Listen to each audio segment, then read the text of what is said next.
ఒళ్ళో కూర్చోబెట్టుకుందయ్యా. అలా తల నిమురుతున్నది. ఆశ్చర్యపోతున్నాడు వింటున్నటువంటి వాడు. ఎవరు? పరీక్షణ్ మహారాజు. ఎందుకంటే భగవాన్ యొక్క మహిమలున్నాయే, త్రయ్యా చోపనిషిద్భశ్చ సాంఖ్యయోగైశ్చ సాత్వతై ఉపగీయమాన మాహాత్మ్యం హరిం సామాన్యతాత్మజం.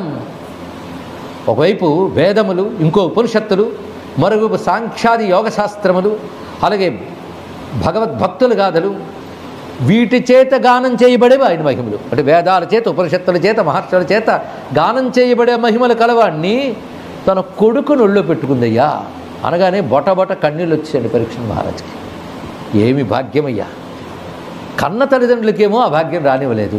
పితరవు నాన్వవిందేతాం కృష్ణో దారార్భకేహితం గాయంత్యద్యాపి కవయో ఎల్లోకశమలాపహం. అద్భుతమైన బాల్యలీలన్నీ దేవకీ వసుదేవులు అనుభవించలేదు, వీళ్ళిద్దరూ అనుభవించారు. ఎవరు? యశోదానందులు.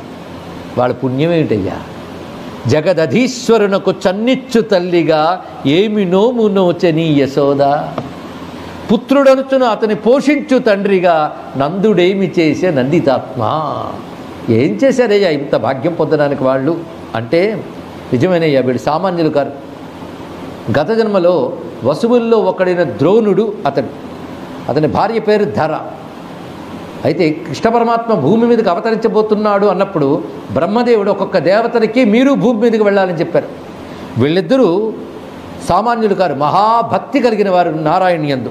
జాతయోర్నౌ మహాదేవే భువి విశ్వేశ్వరే హరౌ భక్తి స్యాత్ పరమాలోకే యాంజో దుర్గతింతరేత్. ఈయన మహానుభావుడు నారాయణుడు. అలాంటి నారాయణునందు అపార భక్తి, పరాభక్తి కలిగినటువంటి ఆ ద్రోణుడు ధర ఏం కోరుకున్నాడు బ్రహ్మదేవుని? మేము ఇతన్ని తల్లిదండ్రుల్లా లాలించే విధంగా భూమి మీదకి వెళితేనే మమ్మల్ని భూమి మీదకి పంపించు.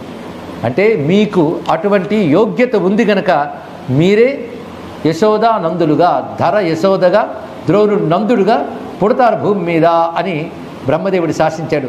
అటువంటి యోగము, అటువంటి భోగము కలిగినటువంటి ఆ ధరాద్రోణులే యశోదానందులయ్యా. అందుకు వాళ్ళకి ఆ భాగ్యం లభించింది అని తెలియజేశారు సుఖయోగిందుల వారు.